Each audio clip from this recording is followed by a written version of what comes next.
Jadi kita bakal coba bahas soal UAS tahun lalu ya, tapi hanya yang bagian proyektif dan apa satu lagi hiperboliknya aja. Karena kalau gak materi UASnya sih, oh ya bola udah UTS kan? Bola udah kan waktu UTS kan? Iya udah. Oke, kita lihat dulu dari bagian A nomor 3 ya. Kita diminta untuk menentukan persamaan garis dari ini saya anggapnya yang melalui dua titik ini aja ya.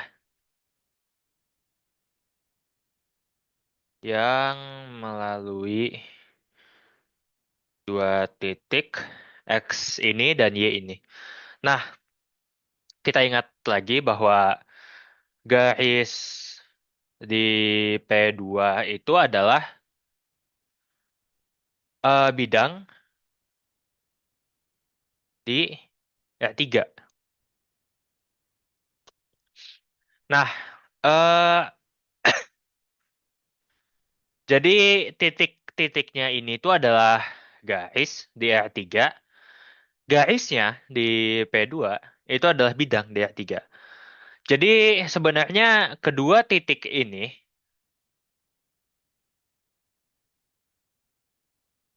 sebenarnya kan ya kita bisa tulis sebagai 2, 1, 3 eh misalkan pakai lambda aja ya.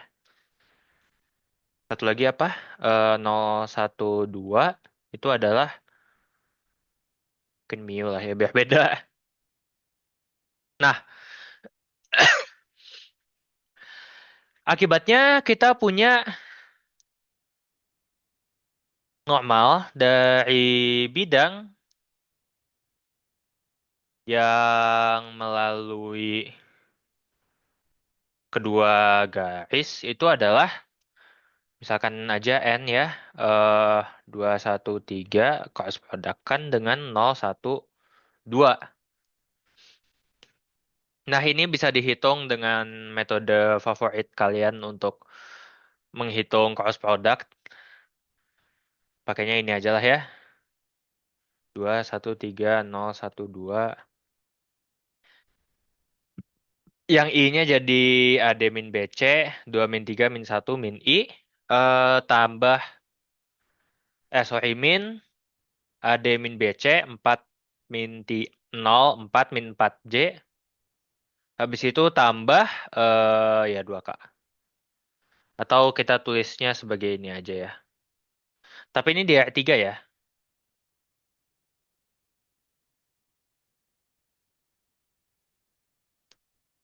Nah, akibatnya XY ini adalah bidang di R3 yang dibangun oleh 1, 4, 2. -1, -42. Alias bidang ini. Ya, dengan kata lain dia adalah eh apa namanya? Bidang persamaan bidangnya seperti ini. Nah, itu yang nomor 3 ini. Kenapa? Mungkin ada pertanyaan, kenapa normalnya itu tinggal cross product dua ini aja? Sebenarnya gini, kalau kita bayangkan R3 ya,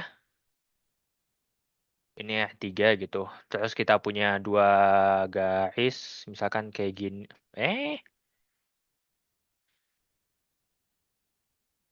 Misalkan kayak gini dan kayak gini. Ya, garisnya nggak terlalu bagus ya. Maaf. Itu kan kita punya juga vektor dari kedua garis ini kan. Misalkan V sama W gitu. Hasil kali crossnya, hasil kali silangnya, itu akan jadi suatu vektor yang tegak lurus dengan kedua vektor V dan W.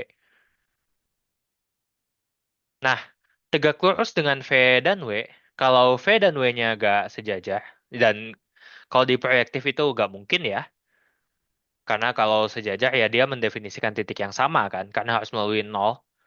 Itu artinya dia akan tegak lurus terhadap suatu bidang ini nih. Ya dengan kata lain bidang yang melalui kedua garis ini. Makanya langsung aja pakai cross product gitu. Oke, untuk nomor selanjutnya yang UAS tahun lalu itu kita SS dulu ya. Jadi kita punya transformasi proyektif sehingga sebagai berikut ya pemetaannya. Kita diminta untuk menentukan matriks penyajiannya. Jadi kalau di proyektif tuh kan sebenarnya -201 itu adalah -2 lambda, 0 lambda kan. Untuk lambda yang tidak sama dengan 0. Dan untuk titik lainnya juga serupa ya. Tapi ganti variabel lah ya.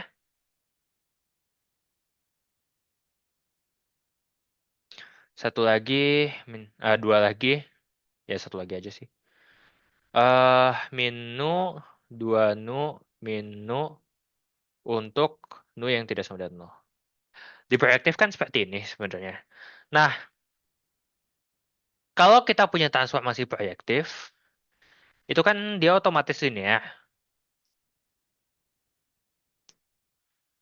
Ya, makanya dia punya matriks penyajian ya. Akibatnya, kita bisa, ya pertama kita tulis dulu,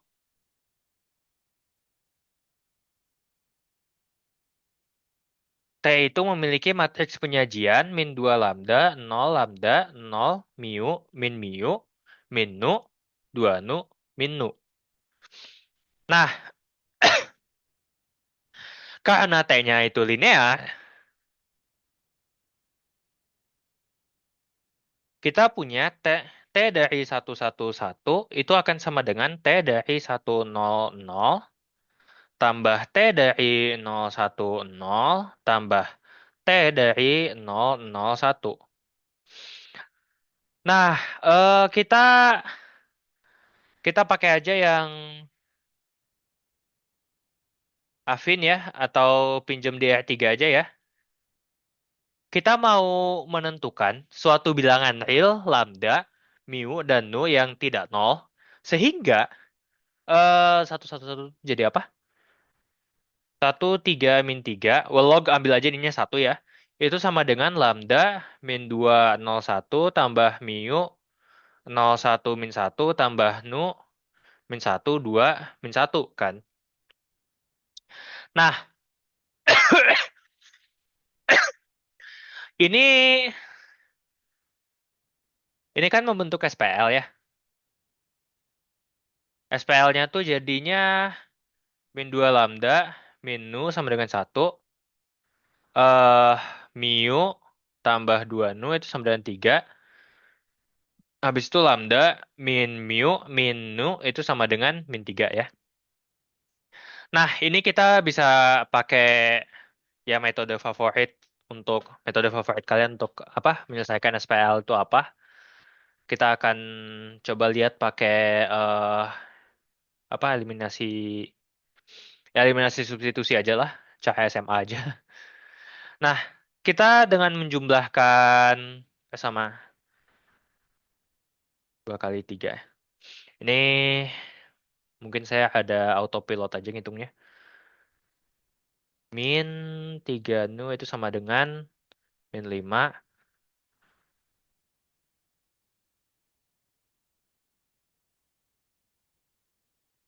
Habis itu, eh, ini jadi nu sama dengan satu. Mu plus 2 nu sama dengan 3. Lambda min mu min nu sama dengan min 3. Ini substitusikan ya. Nu sama dengan satu. Mu sama dengan 1 juga. Lambda min mu itu sama dengan min 2. Jadinya nu sama dengan satu, mu sama dengan satu, lambdanya sama dengan min 2 plus satu min satu ya. Jadi representasi dari T itu adalah, kita lihat lagi saya lupa, min 2 0, eh sorry, 2 0 min satu, 0 1 min satu, dan min satu, dua, min satu. Nah, oke. Setelahnya ini kalau tahun lalu itu ada dua bagian ya. Satu bagian A yang pendek-pendek, satu lagi bagian B yang panjang-panjang. Nah, ini yang bagian A masing-masing bab itu dua soal. Sorry, masing-masing geometri itu dua soal. Ini geometri hiperbolik. Kita tahu kita punya dua garis L dan M di H2 dan vektor normal satuannya berturut-turut seperti ini. Kita diminta untuk menentukan insidensi dari kedua garis L dan M. Nah, insidensi apa? Di H2 saya ya kemungkinan sama sih ya kalau merujuknya masih sama dengan buku ya, masih di buku ya. Itu menggunakan sifat dari vektor si cross etanya, vektor normal satuannya. Dan setelah itu kita lihat apa namanya? Kita lihat B-nya tuh seperti apa. Nah, itu. B-nya tuh seperti apa. Oh, saya salah ternyata. Saya udah ngotak tapi saya salah ternyata. Ini cross produknya terhadap B. Jadi cross produknya itu adalah alih-alih cross product yang biasa ya, yang IJK U1, U2, U3, V1, V2, V3. Ini ada minus di sininya. Nah, jadi kita hitung saja si cross etanya itu berapa. I, J, min K, separakah 2, separakah 2, 0, 3 per akar 14, 2 per akar 14, 1 per akar 14 ya. Oh, ini better. Ya, siap. I-nya itu akan menjadi seperdua, ya seperakar 28, artinya seperdua akar 7. I minus J-nya tuh sama seperdua akar 7J. Habis itu untuk K-nya, ini saya akan tetap plus saja ya. Eh 2 per 2 akar 7 min 3 per 2 akar 7 berarti min seperdua akar 7 min K ya. Artinya dia akan menjadi vektor ini. Ya plus. Nah, selanjutnya kita perlu hitung bilinear form dari ini di proyektif seperti apa, di hiperbolik seperti apa. Ini tuh kan sebenarnya, oke, entah, saya orang yang malas ya. Nah, seperdua akar tujuhnya itu bisa dikeluarkan ya. Hanya menyisakan satu kali satu tambah eh min satu kali min satu kurangi satu kali satu. Jadinya coret. Jadinya coret aja langsung toh hasilnya satu ya. Ini adalah 1/28. Dia positif. Nah, kita ingat lagi bahwa vektor V yang tidak nol itu memiliki beberapa sebutan di hiperbolik, yaitu space-like, time-like, dan light-like. Mirip ruang, mirip waktu, mirip cahaya. Dan, nah, karena ini positif, yang ini ya, dia adalah space-like.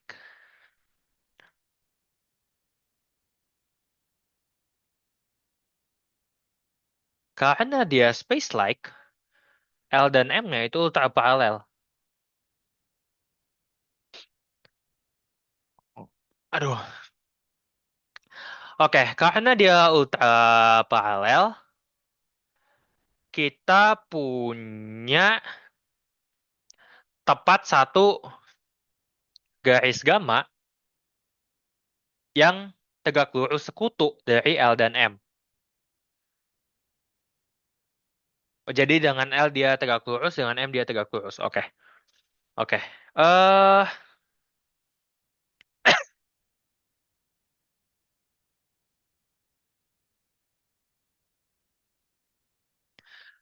tentunya garis tegak lurus sekutunya itu adalah kelipatan dari vektor satuannya kelipatan dari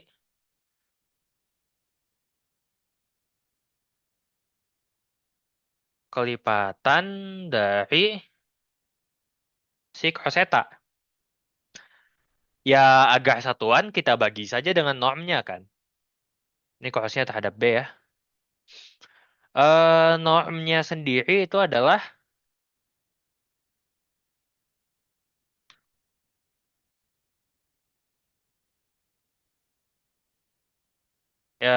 B yang itu ya, yang udah tadi kita hitung. Jadi ini adalah seper 2 akar 7. Nah, jadi vek apa garis tegak lurus sekutunya itu memiliki vektor satuan garis tegak lurus sekutunya memiliki vektor satuan space-like. Misalkan nunggu lagi aja ya. Ini adalah si cos eta. Nah, ini kan tadi apa? Satu min satu satu kan? Dibagi oleh seper 2 akar 7. Sorry. Ada seper 2 akar 7-nya ini. Nah, ya jadinya ya ini sebenarnya vektor satuannya. Vektor satuannya tapi terhadap B ya. Terhadap norm yang dibangun oleh B ya. Bukan terhadap norm Euclid yang biasa dipakai di geometri Euclid atau affine. Oke, selanjutnya eh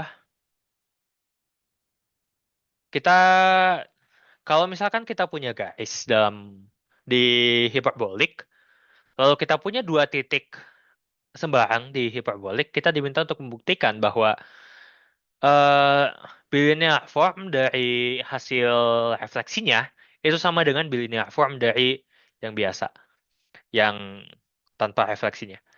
Nah,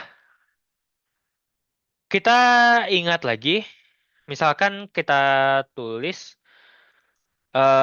C sebagai vektor satuan, vektor normal satuan, sorry, vektor normal satuan dari garis L. Nah, kalau kita pu- punya refleksi, sebenarnya rasanya refleksi itu definisinya standar ya. Jadi kita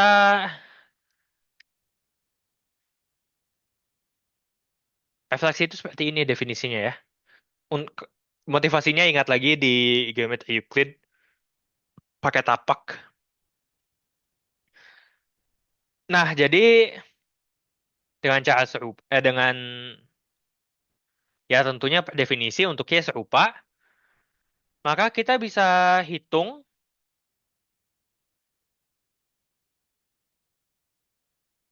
bilinear form dari keduanya ya. Bentar, kurungnya kebanyakan.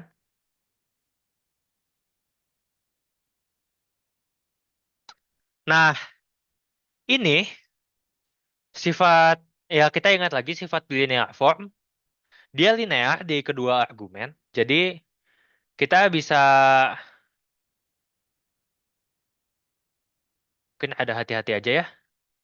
Sorry. Min 2 ini B ya. Ini ada B-nya ya. Maaf. Ini ada B-nya juga ya. Maaf, maaf. Min 2 B X C dari sini B C Y min 2 B Y C C ya. Nah, selanjutnya kita bisa Ya sebenarnya tinggal hitung aja sih. B. Oke, yang ini udah ada B-nya.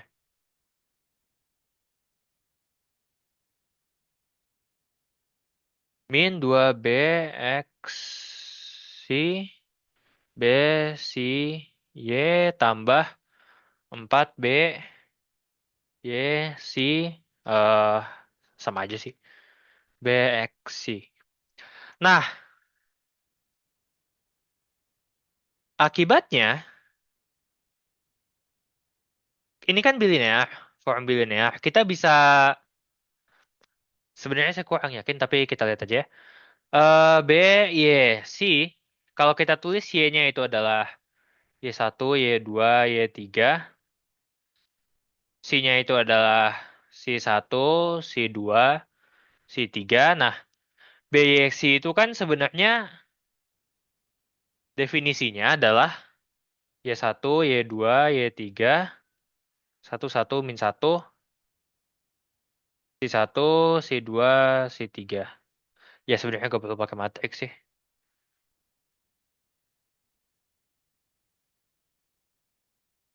Y1, C1 tambah Y2, C2 min Y3, C3. Oke, dari sini udah clear bahwa ini itu akan sama dengan B, C, Y kan. Akibatnya, kalau ini kita tulis sebagai B, C, Y, ini semua akan hilang. Ini tersisa B, X, Y. Oke. Mungkin ada pertanyaan dulu. Saya tunggu tunggu aja mungkin 2 menit ya.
Oh, yang ini ya berarti ya. Nomor 6 ini ya.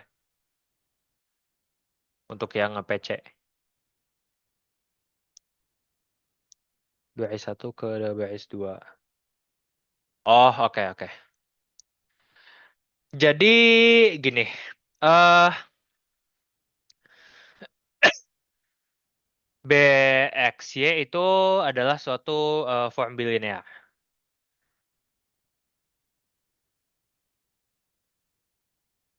Apa maksudnya form bilinear?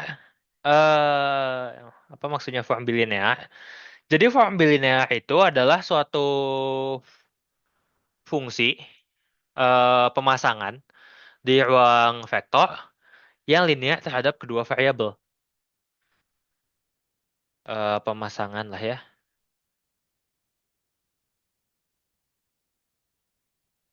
Di ruang vektor yang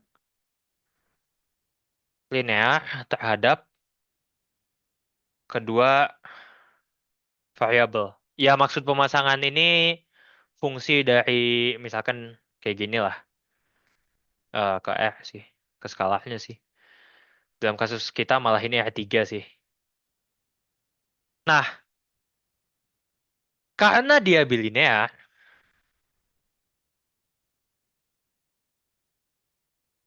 kita punya B alfa X1 tambah beta X2, Y itu sama dengan alfa B X1, Y tambah beta B X2, Y agak muat. B X alfa Y1 tambah Beta Y2 itu sama dengan alfa B X Y1 tambah beta B X Y2. Nah, yang digunakan dari sini ke sini itu adalah sifat bilinearnya. Jadi kita anggap aja bahwa ini tuh suatu apa ya, variabel lain. Misalkan alfa lah ya. Jadi yang kita lakukan adalah kita menggunakan yang jangan alfa berarti Y1 gitu, Y aksen gitu. Yang kita gunakan tuh yang ini sebenarnya untuk yang pink tadi, jalan dari baris 1 ke baris 2. Nah, selanjutnya jalan dari baris 2 ke baris 3 itu kita menggunakan sifat yang sifat biner juga, tapi yang hijau tua ini. Nah, oke, habis itu secara implisit enggak sih, di sininya juga langsung ya. Konstantanya langsung dikeluarin. Apakah aman untuk yang nge-PC? Oke, kita lanjut dulu mungkin ya ke bagian B-nya dari soal tahun lalu. Ini geometri proyektif lagi. Jadi kita tadi dikasih judul oh enggak. Huh? Jadi kita punya tiga titik berbeda di ruang proyektif pada suatu ga sorry. Kita punya dua garis berbeda ya.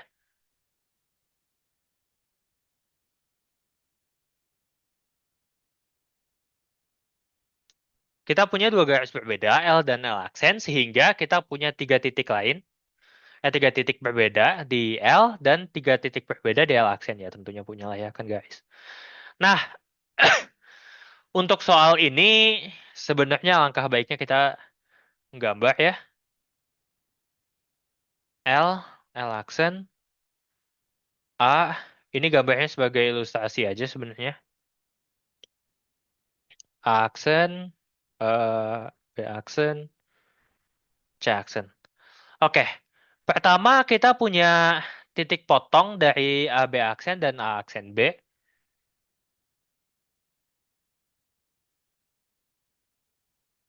Jadi ini B double aksen ya. Habis itu kita punya titik potong AC aksen dan A aksen C. Disebut sebagai C aksen aksen.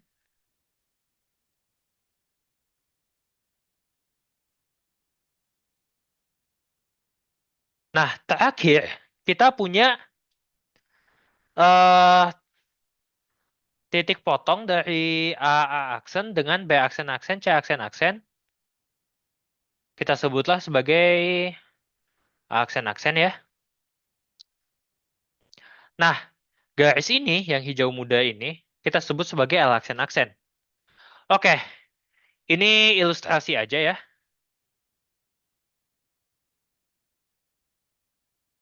Karena di proyektif kan bisa saja ya. Bentar, kos jajah. Kos jajah di Afin maksudnya. Oh, enggak deh, enggak masalah. Tapi kalau yang C aksen dan A aksen C-nya sejajar di Afin, berarti kan C aksen aksennya di Tahingga sebenarnya ya. Jadi ini ilustrasi aja.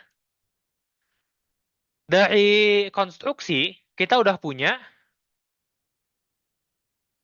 meskipun sebenarnya nggak terlalu dipakai ya. Kita punya A aksen aksen, B aksen aksen, C aksen aksen segaris di L aksen aksen. Oke, kita diminta untuk membuktikan bahwa ada suatu perspektivitas V1 bersumbunya di P memetakan L ke L aksen aksen, ya titik perspektif P ya, sehingga A dipetakan ke A aksen aksen, B dipetakan ke B aksen aksen, dan C dipetakan ke C aksen aksen. Dari gambar, dari ilustrasi ini mungkin ada jelas ya, sumbunya itu A aksen. Kenapa? Soalnya kita bisa melihat bahwa A, A aksen dan sorry. Kita bisa melihat bahwa apa tadi? A, A aksen-aksen itu ada di A aksen. Habis itu B aksen-aksen itu ada di B A aksen. Dan C aksen-aksen itu ada di C A aksen. Dari ilustrasi sebenarnya. Tapi kan ini hanya ilustrasi aja. Bisa aja titiknya itu pemilihannya jelek. Jadi bisa aja B sama A-nya ketukar. Habis itu L dan L aksennya berpotongannya di hingga. Jadi A, A B aksen dan A aksen B itu berpotongannya di hingga juga. Kita perlu suatu bukti yang argumennya berlaku untuk konstruksi apapun gitu. Jadi kita klaim bahwa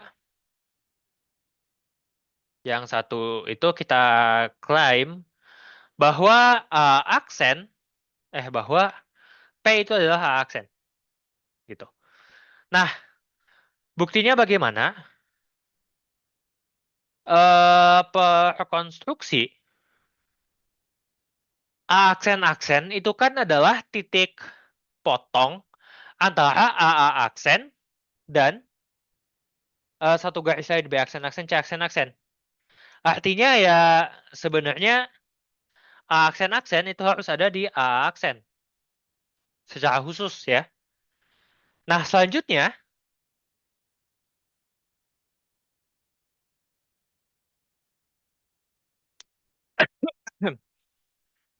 selanjutnya si B aksen-aksen ini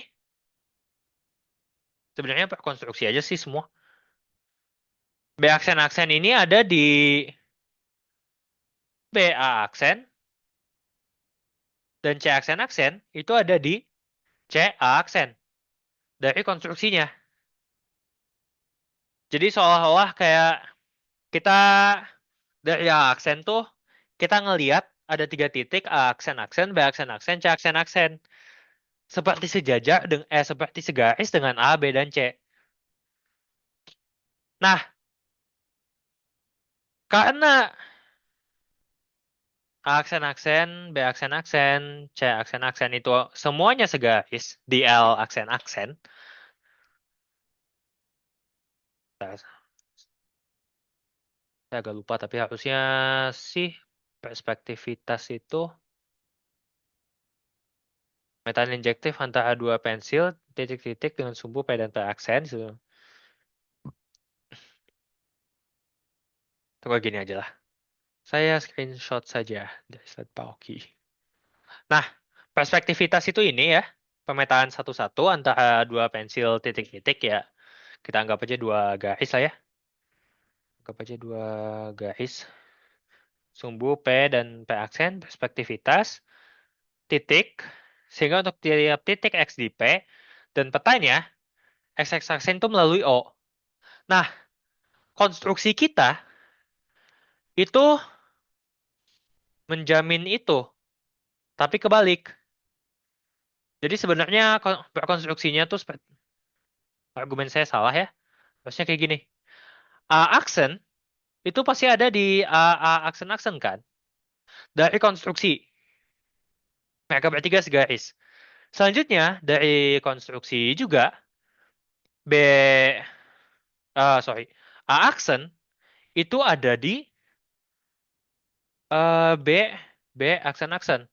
Karena B aksen-aksen itu definisinya adalah perpotongan dari garis B A aksen dengan garis lain. Selanjutnya A aksen itu ada di C aksen-aksen. Ya sudah selesai sebenarnya. Ya biar benahan garis lah ya.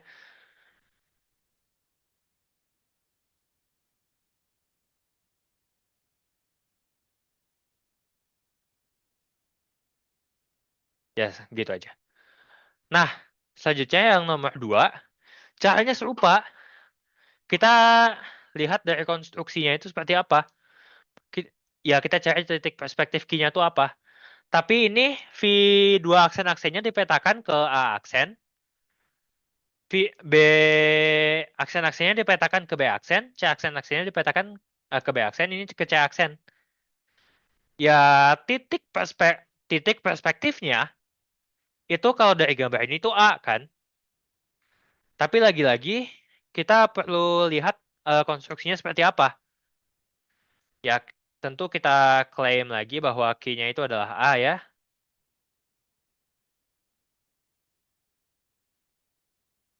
Per konstruksi, A aksen-aksen per definisi adalah perpotongan dari A aksen dengan B aksen-aksen, C aksen-aksen ya garis lain lah. Nah, A aksen-aksen, jadi A-nya tuh harus ada di garis A aksen-aksen, A aksen kan. Kalau kita panjangkan garisnya. Jadi bukan cross garis.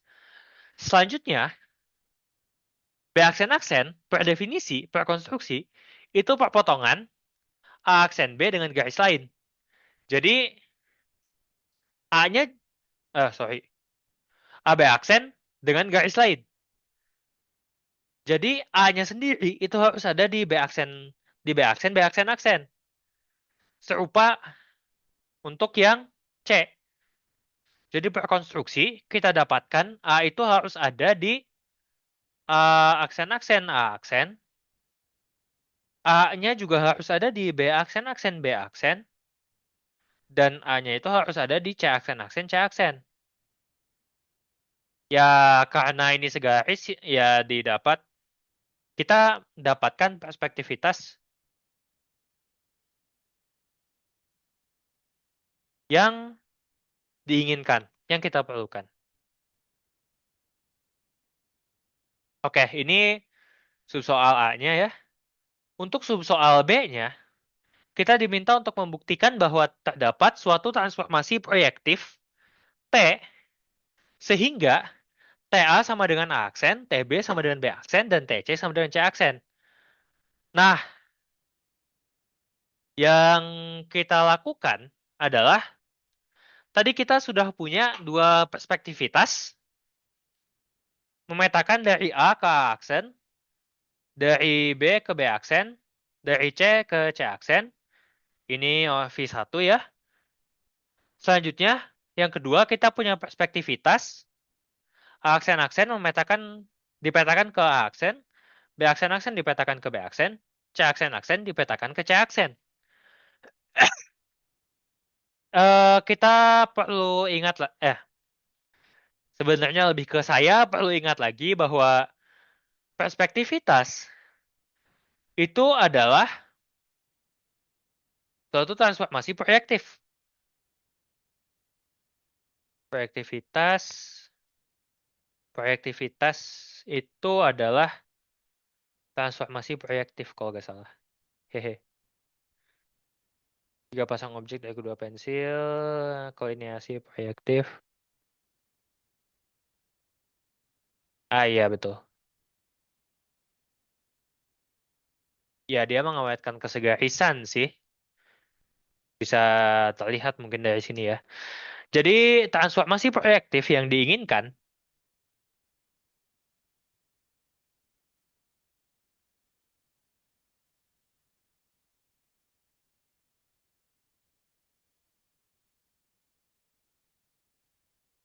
adalah kita aplikasikan dulu V1, habis itu kita aplikasikan V2. Jadi V2 O V1. Ya untuk melihatnya kita pakai saja dua soal ini ya. Jadi dari A dipetakan ke aksen-aksen, A aksen-aksen, habis itu dipetakan ke A aksen, dan seterusnya gitu.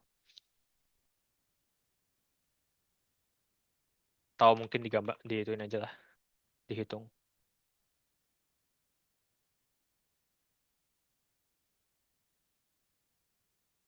Ini kan jadi V2 A aksen-aksen yang sama dengan A aksen.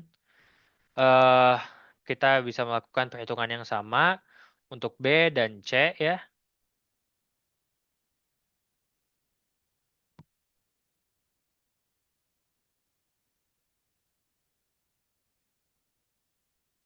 Oke, sebentar. Tapi ini belum transformasi proyektif. Belum belum tentulah at least lah. Transformasi proyektif itu sebenarnya jaminannya adalah dari teorema namanya kolineasi ya teorema kolineasi proyek. Enggak sih, enggak ada namanya ini. CSS aja ya. Jadi proyektivitas antara dua pensil. Jadi komposisi dua buah perspektivitas itu namanya proyektivitas. Proyektivitas antara dua pensil dapat disajikan oleh persamaan matriks ini ya. Dan ini adalah koordinat parameter homogen titik asal dan hasil petanya relatif terhadap elemen basis dari pensil yang mana saya harus baca dulu. Saya udah terus terang saya juga lupa ini.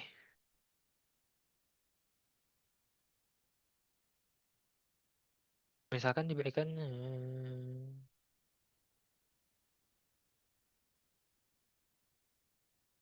X, tak, tak dua pensil kan. Oke,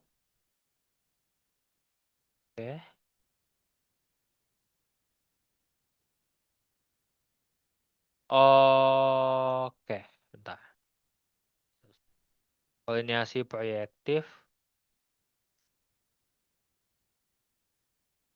proyektivitas antara dua pensil dapat ditulis.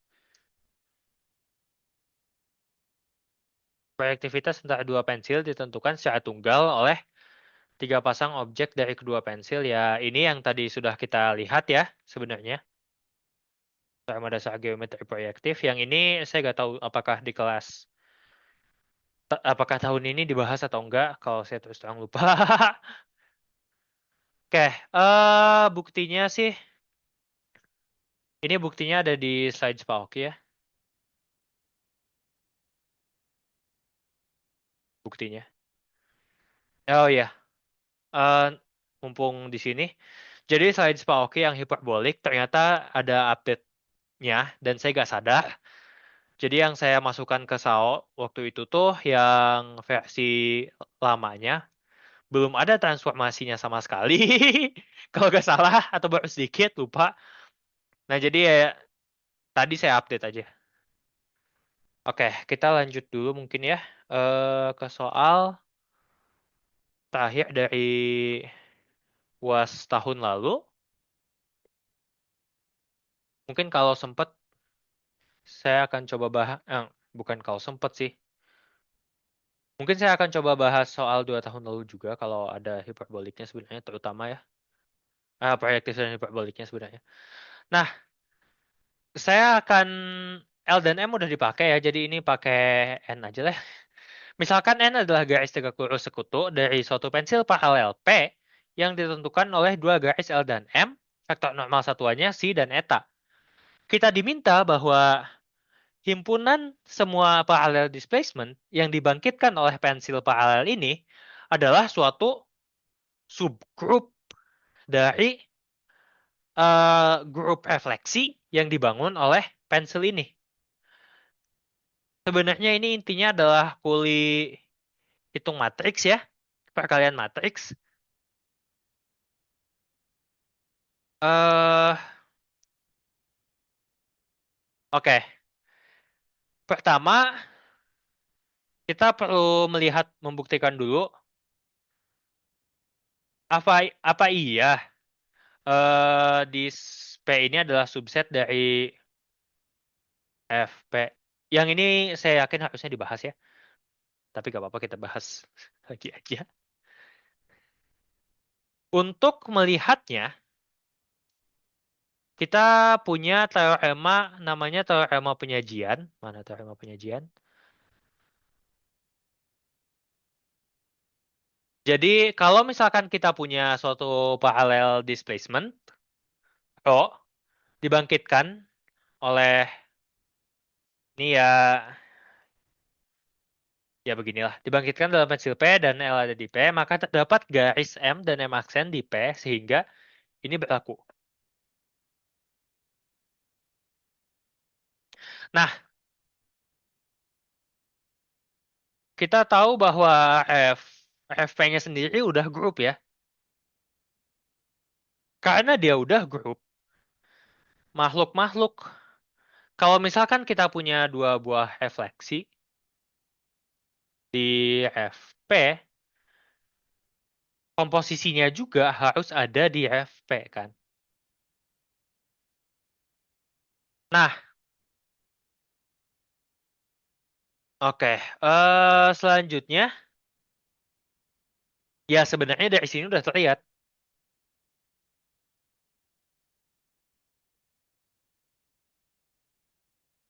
Terlihat bahwa parallel displacement itu benar merupakan subhimpunan dari refleksi. Ada Shopee bahasanya tapi gak apa-apa. Oke, selanjutnya ini yang ada kulinya ya. Jadi kalau kita punya basis ortonormal E1, E2, E3, kita pilih seperti ini. Untuk setiap alfa, suatu garis di pensil paralelnya, kita memiliki suatu R sehingga ini itu berlaku. Sehingga omega alfa bisa direpresentasikan sebagai matriks seperti ini. Nah, kalau kita punya, jadi kita cukup membuktikan bahwa dua ini itu adalah elemen. Dan ya, kalau mau ada stringent, ada apa? Ada kaku sedikit, kita juga harus membuktikan bahwa disk P itu tidak kosong. Tapi gini aja deh. Sebelum itu,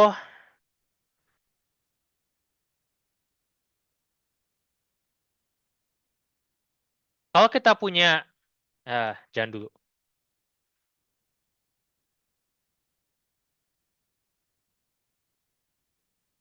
Oke, kita akan melakukan apa?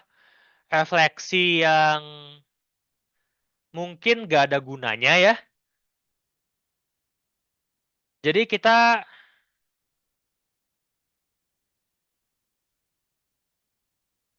misalkan kita punya, atau gini aja lah. Matriks identitas sebenarnya itu akan ada di displacement P. Kenapa?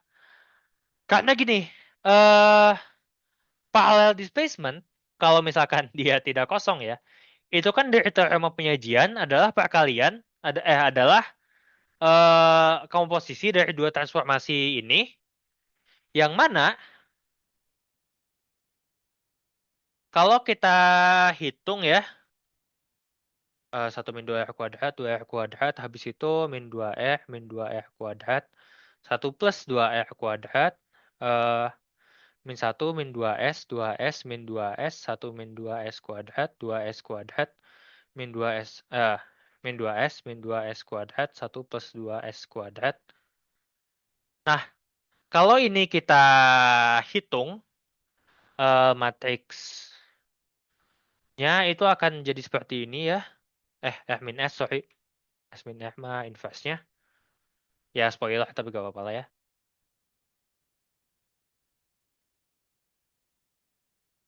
1 min 2 R min S kuadrat. 2 R min S kuadrat. Min 2 R min S kuadrat. 1 plus 2 R min S kuadrat. Nah, ya dengan memilih L sama dengan M, dengan memilih dua garis yang sama, tentunya R dan S-nya akan sama. Atau ya, tulis saja. Dapat R sama dengan S. Itu matriks N jedul dari mana? Sebenarnya kita dikasih dari petunjuknya. Untuk soal ini tuh dikasih dari petunjuknya. Kalau perkalian ini, eh silahkan. Ya, ini sebenarnya dikalikan ya, tapi kalau saya pribadi, saya menggunakan linear algebra kalkulator ya. Mungkin ininya di, entah, ya, saya ikut ngezoom.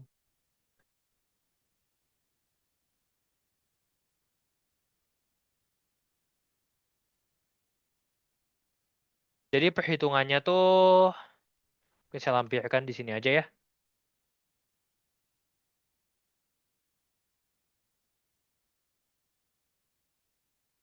Ya, tentunya kalau di ujian ini harus dilakukan secara manual ya. Satu-satunya kalimat yang bisa saya tawarkan adalah GWS.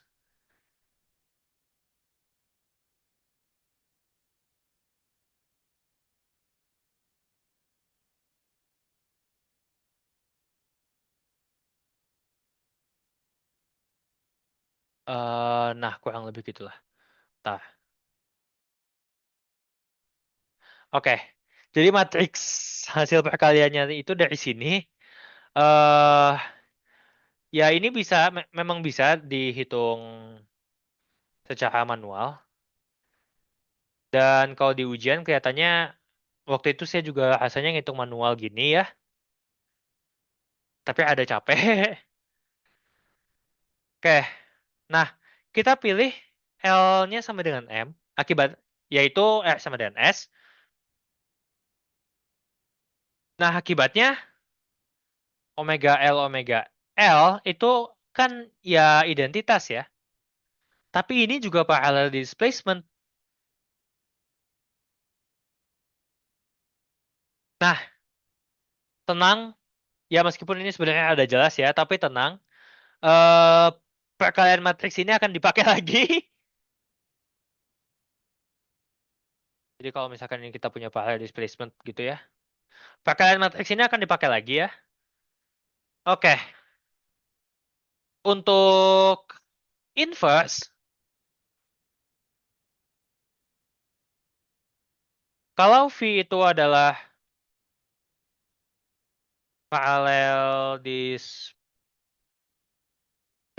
berarti kan V-nya bisa kita tulis sebagai matriks 1, 2, R-S, min 2, R-S, min 2, R-S, 1, min 2, R-S kuadrat, 2, R-S kuadrat, min 2, R-S, min 2, R-S kuadrat, 1 plus 2, R-S kuadrat.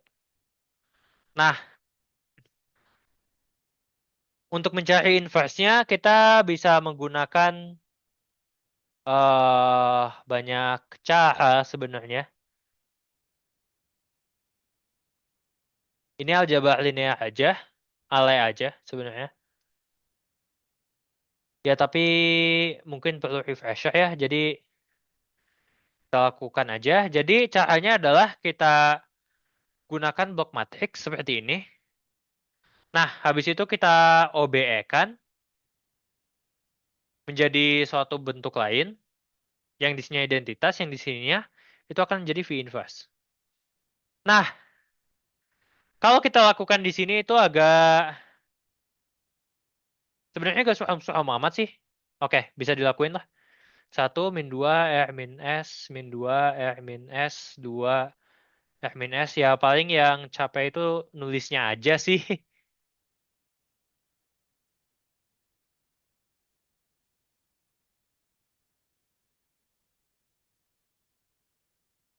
Sorry. Kita bisa OBE-kan, kita bisa jumlahkan baris ketiga dengan baris kedua ya. Atau dulu tuh nulisnya gini kalau nggak salah ya. 1, 2 R-S, 0, min 2 R-S, 1, min 2 R-S kuadrat. Dijumlahin ya jadi 1, min 2 R-S, min 2 R-S kuadrat. Ini jadi 1 ya. 1, 1. Jadi ini dijumlahkan oleh baris 2 jadi ke sini ya.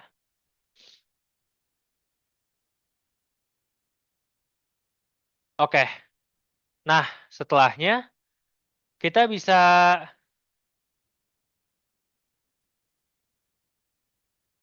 ah ini OBN-nya ada acak-acakan jadi ya saya HP-in aja deh. Oke, oke, gini aja, gini aja. Oke, pertama kita ingin baris kedua dan ketiga ininya nol, jadi ya ini kan ditambahkan min 2 min S kalinya dari satu kan. Ini tambahkan 2 min S kalinya ini kan, satu kan. Habis itu ya ini tuh jadi tetap ya. Ini dikalikan min 2 min S jadi 4 min S kuadrat berarti satu plus 2 min S kuadrat. Ini dikalikan eh 2 min S kuadrat biasanya jadi nol. Selanjutnya ini tuh jadi nol juga ya. Oh enggak. 2 min S kuadrat. Habis itu yang ini itu di oke. Satu min 2 min S kuadrat. Nah, ini tuh baris 2 ditambahin suatu baris 3 ditambahin suatu baris satu baris satu. Oke, selanjutnya baris 2 ini kita bisa jumlahkan lagi dengan min S kalinya baris sorry. Enggak. Jangan. Baris 2 ini eh maaf. Ini harusnya min 2 min S kuadrat. Nah, baris 3 ini kita bisa oh ada ribet ternyata.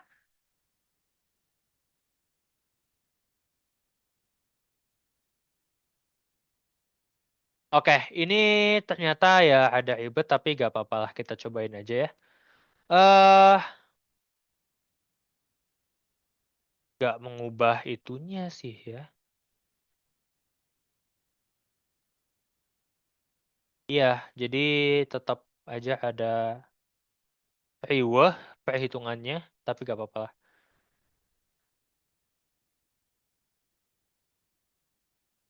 Kita bagi baris kedua atau kalikan dengan kita kalikan dengan satu plus 2 min S dikuadratkan ya. Ini satu. Habis itu yang baris ketiga, oh enggak usah deh. Yang baris ketiga itu sama,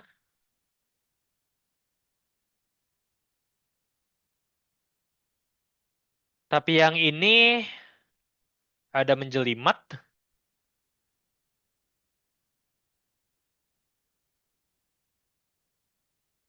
nol. Ini tuh jadi min S kuadrat per 1 tambah 2 min S kuadrat. Ini sama ya.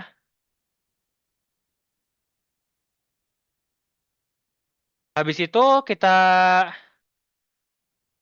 jumlahkan B3 dengan ini. Ini jadi nol. Ini jadi suatu mimpi buruk.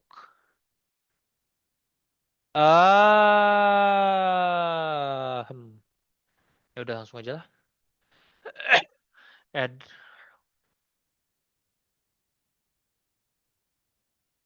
Oke, ini saya nyontek dari kalkulator ya.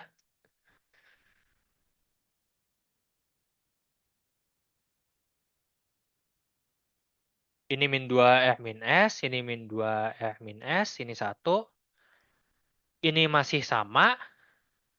Nah, yang ini itu menjadi 2 min S, 2 min S kuadrat. Ah, sorry. 2 min S kuadrat plus 1 ya. 2 min S kuadrat plus 1. Ini jadi satu ya tetap. Nah, selanjutnya kita bisa kalikan baris ketiga dengan satu tambah 2 min S kuadrat. Satu, satu. Jadi di sini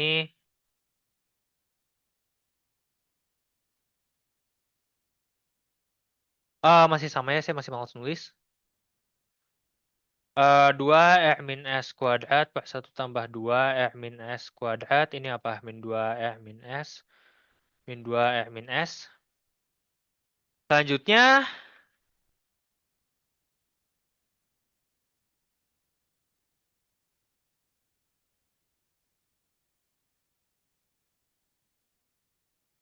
oh, ya bisa sih. Oke. Selanjutnya ini kan sebenarnya udah gak ada, udah nol ya, jadi bisa ke atas juga ya. B1 tambah 2 R min S B2. 1, 0. eh Suatu makhluk.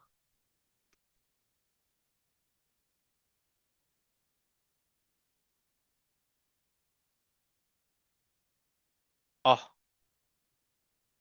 oke. Ini kan nggak berubah ya.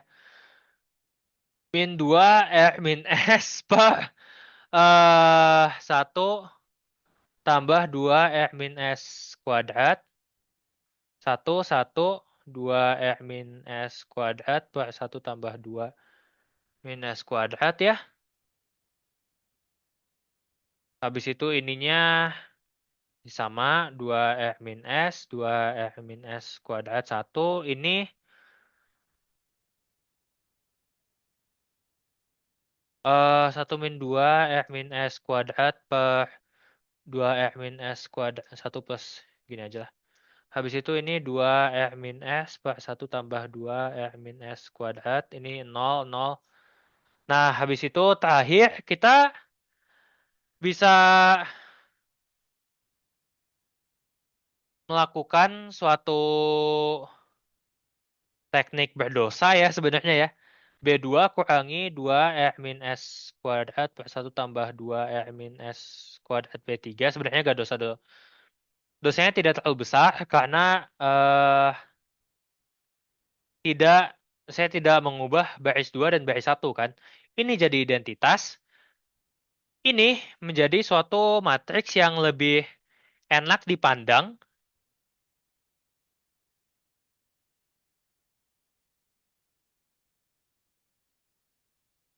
Sorry. Habis itu 2 S min R kuadrat min 2 S min R kuadrat 1 plus 2 S min R kuadrat. Oke, mungkin ada yang sadar, kok tiba-tiba jadi pakai S min R, bukan R min S. Sebenarnya, ini supaya terlihat, ini kan V inverse ya. Dari sini, kita udah sebelumnya udah punya bahwa bentuk dari suatu apa parallel displacement itu representasinya seperti ini. Jadi 1, 2 R min S, min 2 R min S, min 2 R min S, dan seterusnya ya. Nah, dengan menukar R dengan S-nya, kita langsung melihat bahwa V inverse itu adalah elemen dari dispe. Jadi untuk inverse, kita udah selesai. Hanya perhitungannya menjelimet aja kayak gini. Nah, selanjutnya, kita perlu melihat apakah komposisinya itu ada di adalah elemen dari dispe. Oke, tapi dengan alasan ya terus terang aja dengan alasan kemalasan ya, saya tulis R min S sebagai apa ya huruf O aja lah. Saya tulis ini sebagai satu simbol aja ya. Harusnya dari tadi, tapi ya sudahlah.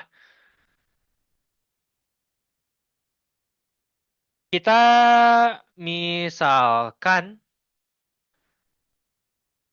V-nya itu dapat ditulis sebagai O. Bisa direpresentasikan oleh ya O1 min 2 O1.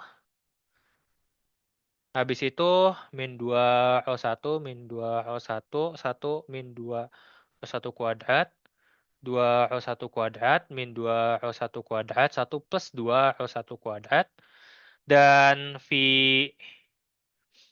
satunya itu pakai V yang lainnya itu pakai 2 O aja ya. O2, maaf.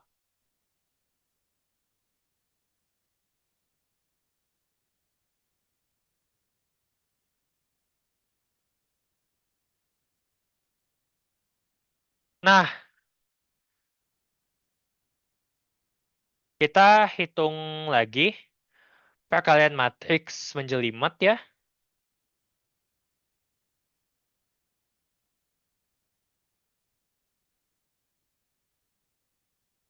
Sorry.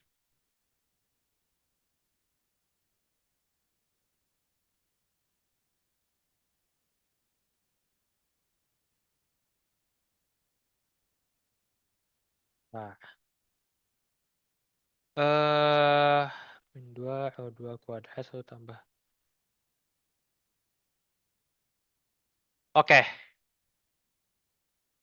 perkalian matriks ini satu, ya satu lah ya. Yang ini ada jelas, mungkin kelihatan bahwa dia satu. Ini kali ini kan. Habis itu yang sebelah sininya itu ini kali ini. Min 2 O2. Ya udah, saya tulis pakai merah aja. Min 2 O2. Min 2 O1. 1 min 2 O2 kuadrat. Min 2 O1. Min 4 O1 O2 kuadrat ya. Habis itu yang ini eh, min 2 O2 min 4 O1 O2 kuadrat min 2 O1 1 plus 2 O2 kuadrat. Ini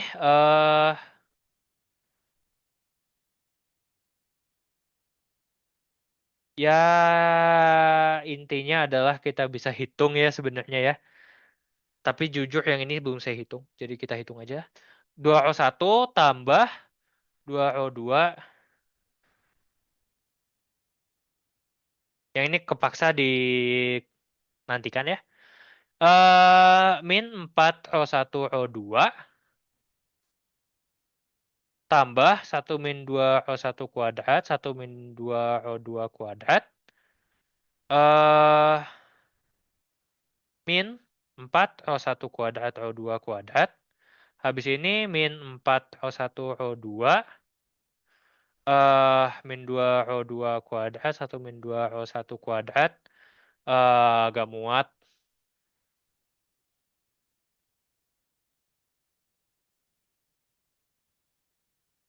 Ini saya kasih garis gini aja deh.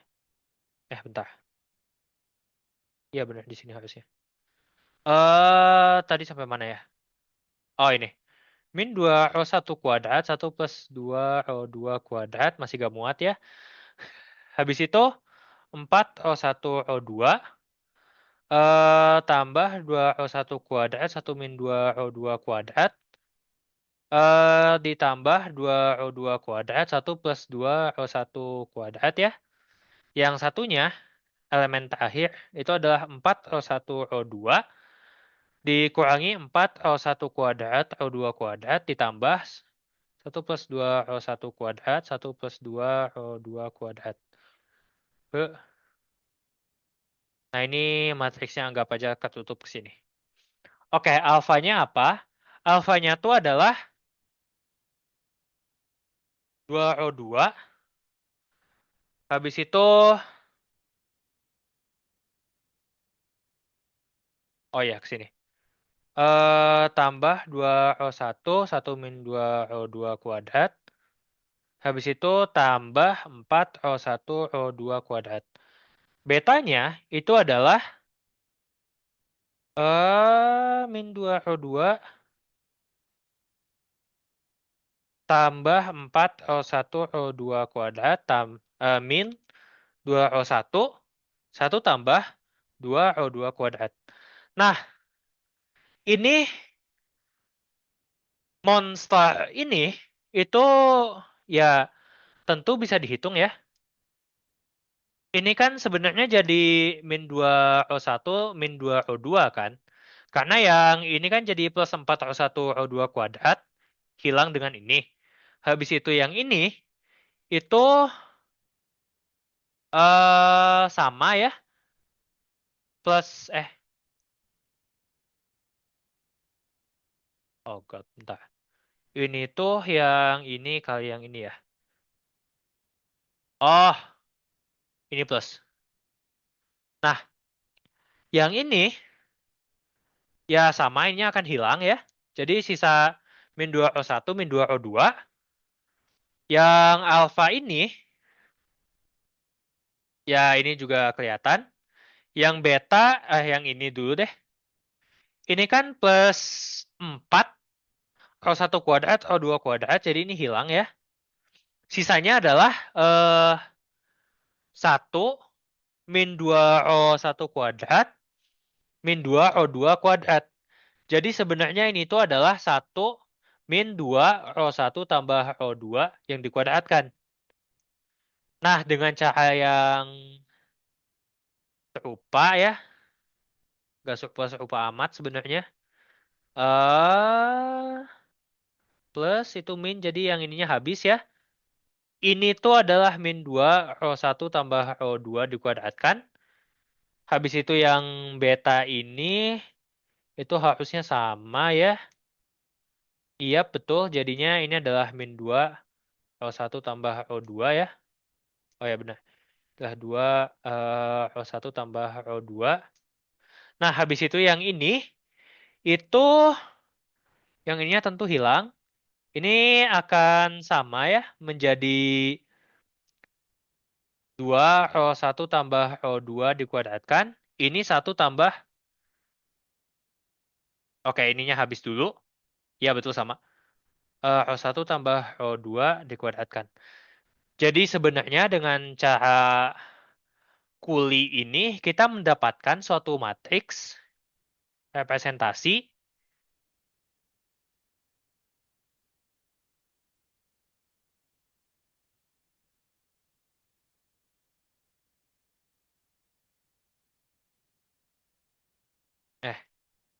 Eh, O2.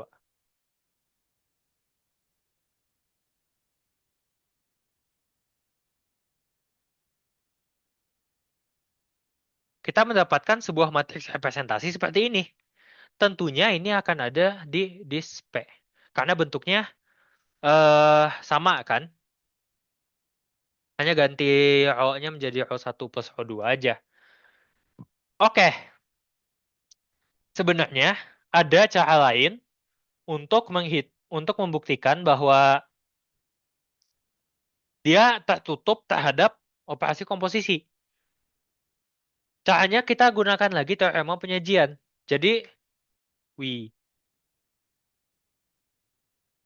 teorema penyajian sama eh teorema tiga refleksi. Teorema tiga refleksi itu yang ini ya. Nah, teorema penyajian dan teorema tiga pencerminan. Jadi gini, kalau kita punya dua buah transformasi parallel displacement ini ya, V V satu garis dengan V variaksian mana untuk MTG people. Nah, dari dari teorema penyajian kita bisa pilih suatu garis ya. Misalkan garisnya LV ini L variaksian sehingga V itu adalah omega LV, omega MV dan V variaksian itu adalah ini. Oke, akibatnya apa? Hasil perkaliannya adalah seperti ini. Nah, dari teorema tiga pencerminan, kita tahu bahwa kedua garis ini kan ada di P. MV, MV itu dua-duanya ada di P. Pensil pensil sejajar ini. Akibatnya, ya selera tergantung selera antara yang ini atau yang ini, hasilnya akan sama aja. Itu akan menghasilkan suatu pencerminan lain. Misalkan omega delta, ini omega gamma lah ya. Jadi sebenarnya ini tuh adalah omega delta, omega M V pi axian, atau Omega LV, omega, gamma. Nah, ini kan dari teorema, ya, deltanya itu ada di pensil tersebut ya. Jadi kita bisa membangun suatu parallel displacement. Meskipun saya baru sadar juga ini bukan JHJ ya, tapi ya sudahlah. Kita bisa membangun suatu parallel displacement seperti ini gitu. Dan sebenarnya sifat ini adalah parallel displacement itu bisa dilihat dengan mengambil apa? Mengambil matriks penyajiannya, habis itu dikali-kalikan lagi. Jadi ya hasilnya itu seperti ini. Oke, itu untuk bagian B UAS tahun lalu. Apakah ada pertanyaan dulu?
Oke, mungkin belum ada pertanyaan ya, meskipun ada suatu kejadian anomali. Oke, tahun lalu waktu tutorial tuh rasanya saya pernah membahas soal 2 tahun lalu ya. Kita lihat lagi aja mungkin 2 tahun lalu apa ya soal yang iya. Oh,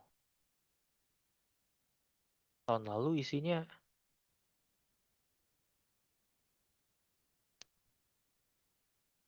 Oke, kok tahun lalu sorry. 2 tahun lalu maaf. Oke, ada soal yang menarik ini dari 2 tahun lalu ya. Rasanya ini saya pernah ngerjain juga, tapi terus terang saya lupa jawabannya kayak gimana. Jadi kita akan lihat lagi ya. Misalkan A, B adalah dua titik di hyperbolic plane ya. Titik tengah itu begitu. A-nya adalah 001 dan saya lupa di kelas tahun saya itu apakah diajarkan metrik di hiperbolik itu seperti apa. Tapi metrik di hiperbolik itu sebenarnya adalah inverse dari cos hiperbolik dari lupa mana jarak. Oh diajarin berarti ya. Oke. Cos hiperbolik inverse dari minus B A B. Jadi ya sebenarnya adalah ini ya. Minus A1 B1 tambah A2 B2 min A3 B3. Nah, ya kalau jaraknya sama, ya seperti ini. Titik tengah itu jaraknya sama. Kita punya bahwa A-nya itu 001 dan kita punya suatu translasi T yang diberikan oleh ini. Lalu kita punya titik B yaitu translasi A ditranslasikan 2 kali. kita diminta untuk menunjukkan bahwa TA ini adalah titik tengah dari segmen garis AB. Dengan kata lain, sebenarnya kita diminta untuk menunjukkan bahwa DA TA itu sama dengan DTA B gitu. Ya metrik harusnya sama aja sih. Simetri kok. Oke, untuk melihatnya bagaimana? Pertama ya kita hitung dulu. Jadi TA ini tuh adalah satu cos A, sin A, sin A, cos A, 001. Ya,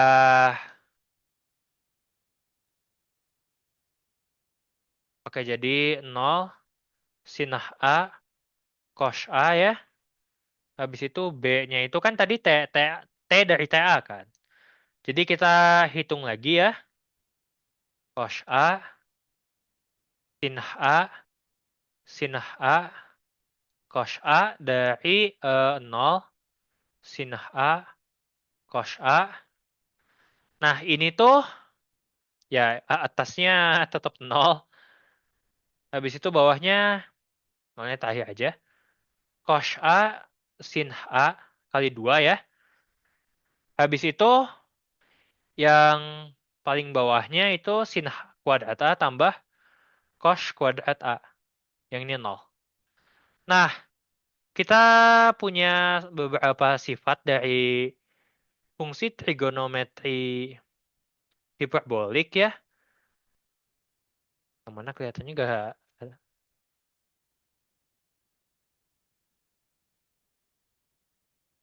Kita punya beberapa sifat dari ini hiperbolik. Ah.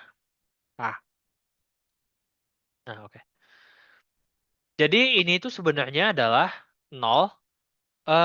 Yang 2 sin A cos A itu jadi sin 2A, sin 2A. Yang ini itu menjadi cos 2A. Oke. Nah, lalu kita bisa hitung jarak dari A. Kita bisa hitung jarak dari A ke TA dan dari TA ke B.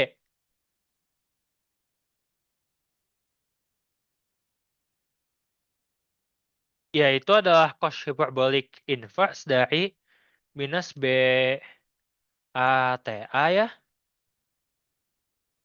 Nah, cos hyperbolic inverse dari minus atau ya A-nya 001 jadi sebenarnya adalah ini itu adalah minus dari minus cos A ya A ya. Habis itu D TA B itu adalah dengan cara yang serupa.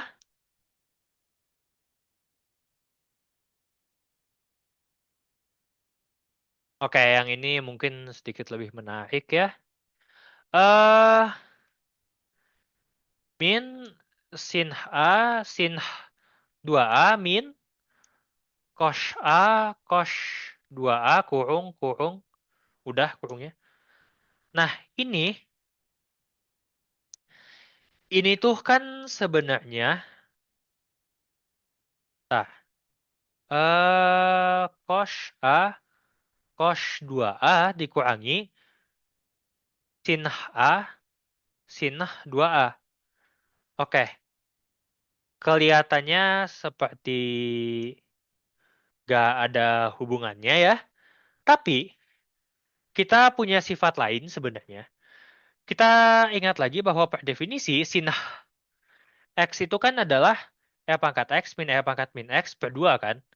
Nah, jadi sin min X itu adalah R pangkat min X min R pangkat X per 2 alias min sin X. Nah, akibatnya dari sini itu kita bisa ambil saja cos A, cos 2A tambah sin min A, sin 2A. Nah, untuk cos itu kan minusnya kalau cos itu kan ininya jadi plus ya. Ini kalau cosh. Nah, kalau cosh, penjumlahan ini akibatnya membuat kalau di argumennya dikalikan min satu ya jadi sama aja. Jadi ini min A. Min A juga gak masalah. Dari identitas yang ini, kita dapatkan bahwa ini tuh cosh inverse dari cosh 2A min A. Yaitu cosh inverse dari cosh A. A. Sama. Jadi TA adalah titik tengah dari A dan B. Oke. Hmm,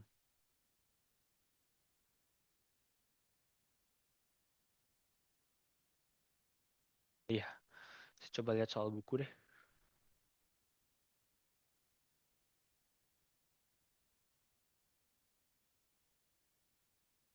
Oke, ada soal yang mungkin menarik ya, tapi bisa jadi ada hese. Ini dari buku dan kayaknya ini soal terakhir yang akan dibahas ya. Pun waktunya masih ada sebenarnya. Oke, kita punya suatu apa garis tegak lurus sekutu dari suatu pensil ultra paralel P. Nah, pertama kita ingin menunjukkan bahwa grup translasi dari L itu adalah subgrup dari grup refleksi dari P. Nah, pertama, nah ya. Oke. Jadi, oh, jadi alfanya ini apa? Garis sekutunya kah? Karena B, si, oh, suatu garis sembarang ya. Oke. Jadi gini, kita pilih. Kayaknya ini udah dijelaskan di kelas, tapi saya jelaskan ulang aja ya. Kalau kita pilih basis ortonormal E1, E1, E2, E3, sehingga S1-nya adalah vektor normal satuan dari common perpendicularnya, dari L. Habis itu E2 itu space-like. Dan E3 time-like. Kita bisa menyatakan seluruh vektor normal suatu garis, oleh kombinasi linear tiga ini kan. Jadi kalau, gini, kita bangun suatu garis alfa, atau pilih garis alfa di pensil dengan vektor normal satuannya itu adalah C sama dengan lambda E1 tambah mu E2 tambah nu E3. Nah, kalau seperti ini, ya lambdanya sama dengan nol karena pensil ultra paralel dan L-nya adalah apa? Garis tegak lurus sekutu, ya gak akan pernah punya komponen L berarti kan ya. Selanjutnya, mu kuadrat min nu kuadrat itu sama dengan satu. Akibatnya ya vektor normalnya itu sebenarnya cos U E2 tambah sin U E3. U-nya adalah bilangan real. Jadi dengan memilih ini,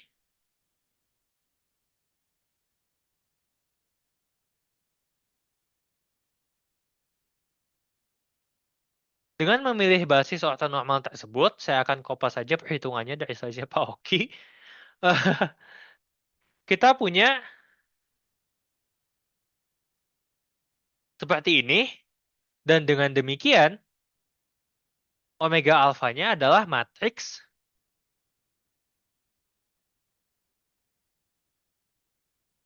omega alfanya memiliki representasi matriks seperti ini. Nah, selanjutnya, kalau kita punya, oke.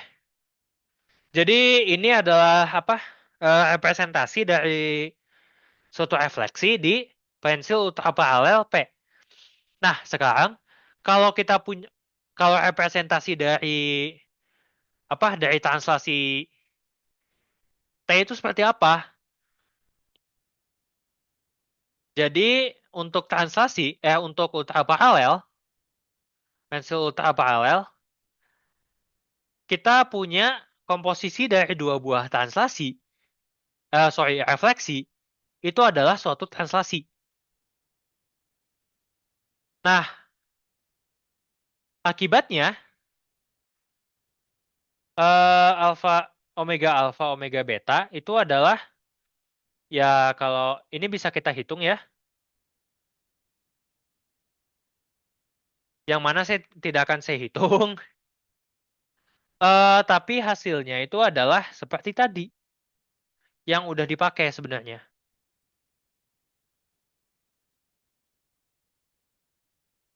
Ini adalah translasi sepanjang K ya. Nah, untuk membuktikan bahwa dia itu adalah subgrup, pertama kita harus membuktikan dulu bahwa dia adalah subset. Tapi subsetnya hasilnya lumayan jelas karena serupa dengan sebelumnya, FP itu berisi apa? Seluruh apa namanya? Seluruh transformasi yang dibangkitkan oleh pencerminan. Nah, sementara itu translasi itu dibangkitkan oleh pencerminan kan. Jadi ya kita bisa melihat bahwa ini adalah subset dari F. Untuk subgrupnya, kalau misalkan kita punya jangan L lagi deh, M aja, L khusus tuh guys. Kalau kita punya dua buah translasi, eh kita klaim bahwa komposisinya juga translasi. Nah, ini bisa kita hitung ya sebenarnya ya. Dan karena ini bentuk matriksnya ada enak, jadi sebenarnya ini adalah eh eh ya kita lihat aja deh nanti deh. Tapi harusnya iya benar. Oke, ya ini satu.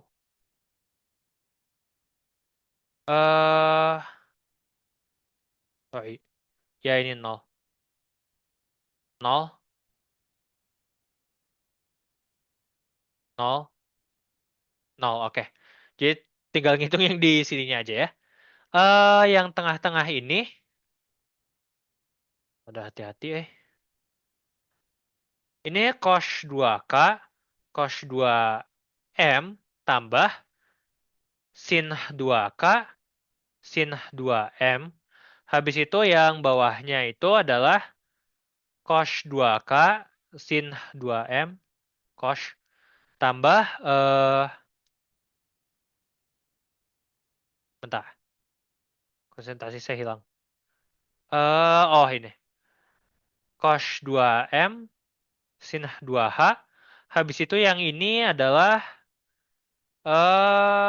sin 2M, cos 2K tambah sin eh sorry sorry sorry. Sinah 2K, sinah 2M. Enggak. Sinah 2K, cos 2M. Tambah. Ya jadi ini kebalik ya. Harusnya ke sini. Cos 2K, cos 2M tambah sinah 2K, sinah 2M. Itu cos. Ini.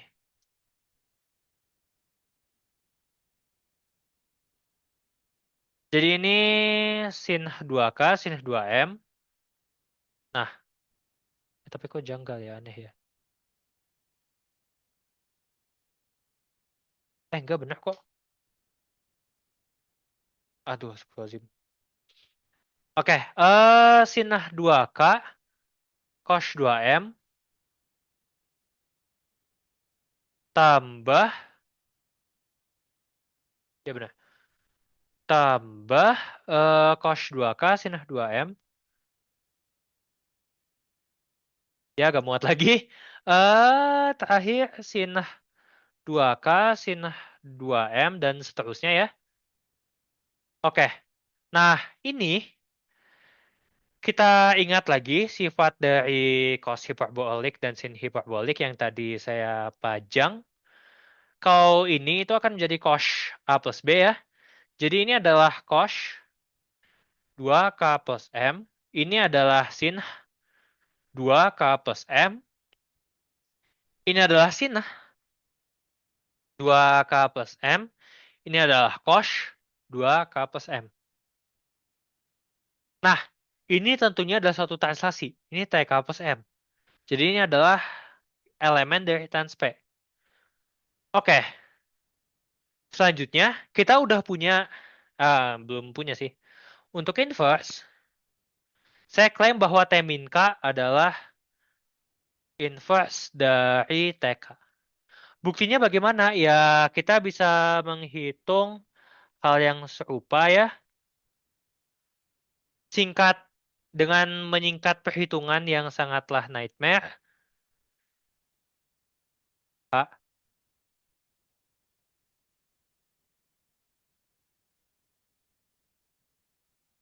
Dan sebenarnya karena perhitungannya sudah dilakukan tadi ya, dua makhluk ini tuh menjadi nol. Ini itu akan menjadi satu, ini juga akan menjadi satu. Jadi ini adalah matriks identitas. Tentunya ya matriks identitas itu memetakan identitas vektor ke dirinya sendiri, jadi identitas ya. Nah, akibatnya apa? Kita sebagai himpunan, Transp itu memiliki dia itu tertutup terhadap komposisi dan dia itu memiliki inverse. Dan dia adalah subhimpunan dari RFP. Dan sebenarnya ya dia tidak kosong karena di kita geser nol, kita geser sepanjang nol itu adalah pergeseran kan. Jadi trans P itu adalah subgrup dari FP.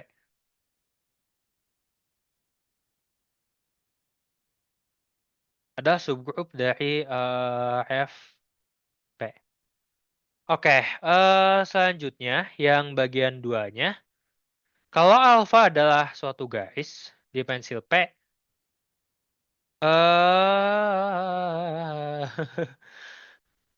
kita perlu membuktikan bahwa refleksinya itu adalah, sorry, maksud saya adalah FP itu adalah trans L digabungkan oleh ini.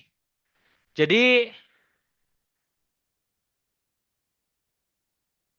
hmm, oke, menarik caranya. Oke, jadi gini, gini, gini. Yang bagian duanya, kita misalkan alfa itu garis di P ya. Tentunya omega alfa, sorry, elemen dari F P itu berbentuk omega, berbentuk suatu refleksi atau suatu translasi. Kenapa? Ini tuh dari teorema tiga refleksi. Teorema tiga refleksi itu yang ini ya. Ya sebenarnya teorema tiga refleksi itu di Afin juga sama kayak gini kan. Nah, ya kalau tiga dikomposisikan lagi tiga itu akan menjadi omega m lagi kan. Nah, sekarang kita log misalkan sorry. Yang ingin kita buktikan adalah eh mana tadi? Bahwa elemen dari bahwa suatu refleksi, elemen dari ini, grup refleksi ini, itu antara translasi atau eh suatu translasi yang dikomposisikan oleh suatu refleksi terhadap alfa. Alfanya kita ambil di awal, tapi nah kita misalkan V itu ada di FP ya. We'll log asumsikan V itu tidak ada di eh asumsikan bahwa V-nya bukanlah suatu translasi. Nah, akibatnya,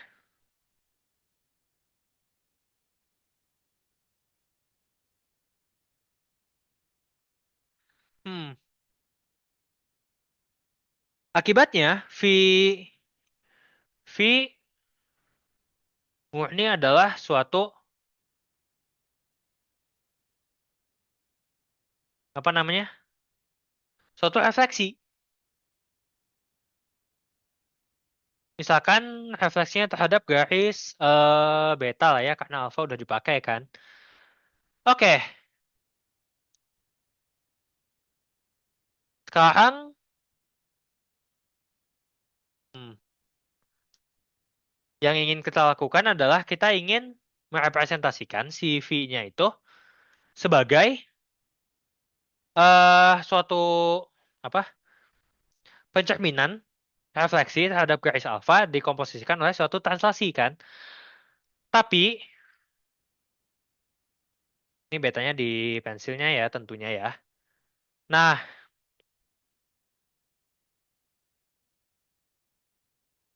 tak. Oke, oke. Instingnya udah ada ya. Wait, tapi suatu translasi. Oke. Ya. Suatu translasi itu kan memetakannya terhadap si pensil itu kan. Apa? Mengikuti pensil itu kan. Jadi ke sini kan ngikutnya kalau pakai model Klein. Meskipun model Kleinnya ini versi jeleknya ya. Jadi sebenarnya kita bisa apa namanya?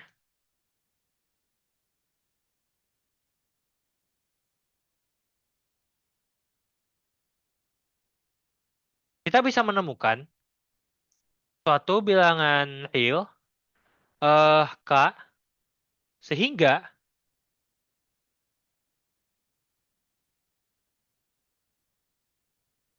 bentar. Oke, kota itu aja deh. Yang diinginkan itu kan sebenarnya omega alpha, TK itu sama dengan omega beta ya. Jadi eh beta omega beta tentu punya titik garis tetap yaitu omega beta itu sendiri. Nah, harusnya tinggal di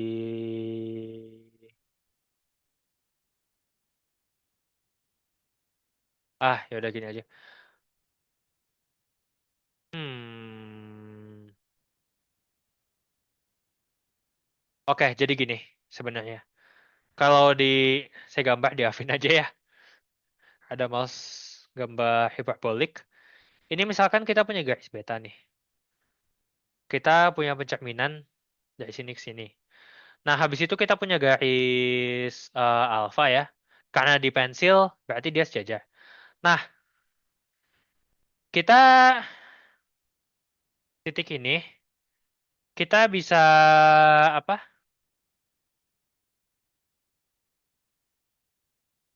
Hmm.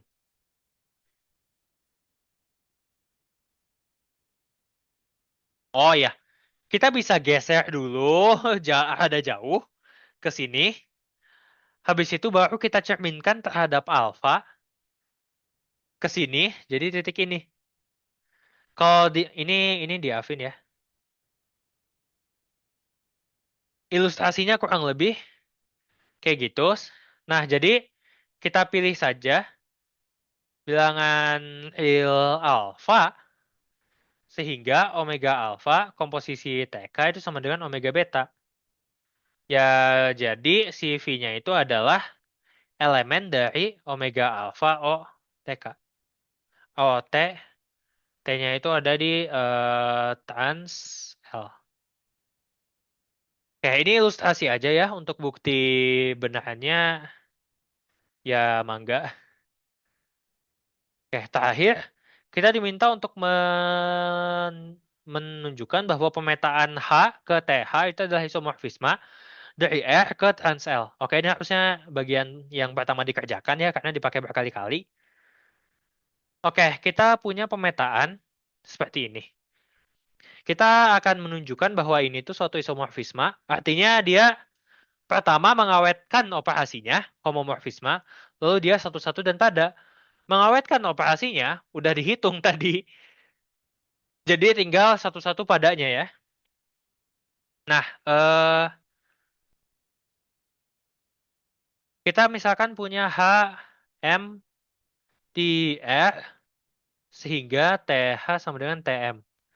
Ini berarti cos H itu sama dengan cos M dan sin H itu sama dengan sin M. Ya artinya dari definisi cos dan sin artinya kan ya duanya saya buang aja ya. Duanya kita abaikan.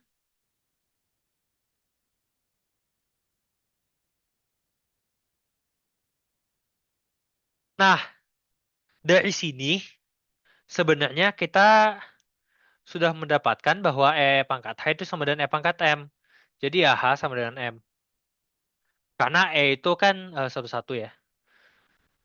Nah, padanya misalkan T itu adalah elemen di trans L ya. Oke. Trans L itu memiliki ya sebenarnya ini ada langsung ya. Trans L itu atau ini tuh kan berarti komposisi dari dua buah pencerminan. Yang mana tadi sudah kita hitung bahwa hasilnya itu adalah ini.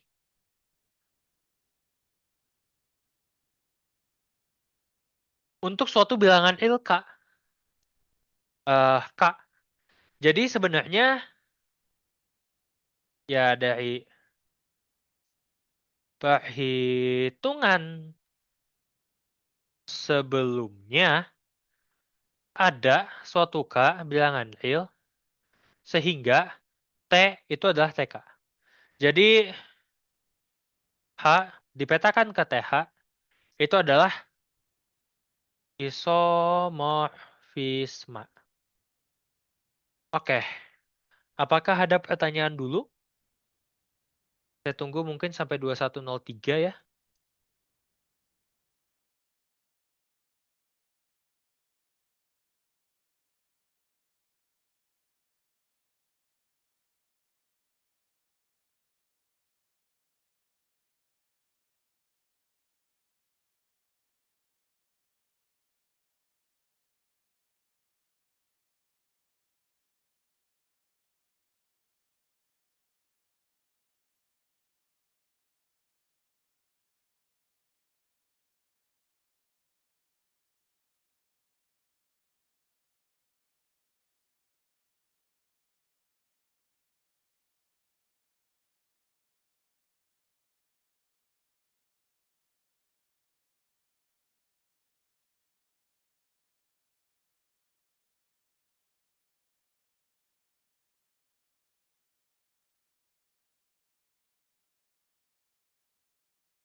Oh, ini gambarnya kejauhan. Bentar.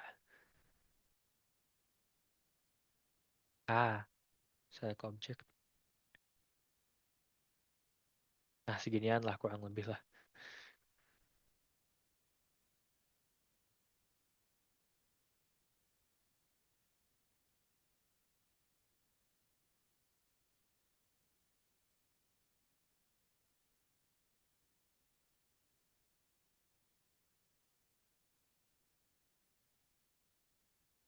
Oke, sudah 2103. Saya kembalikan lagi ke Lutfan.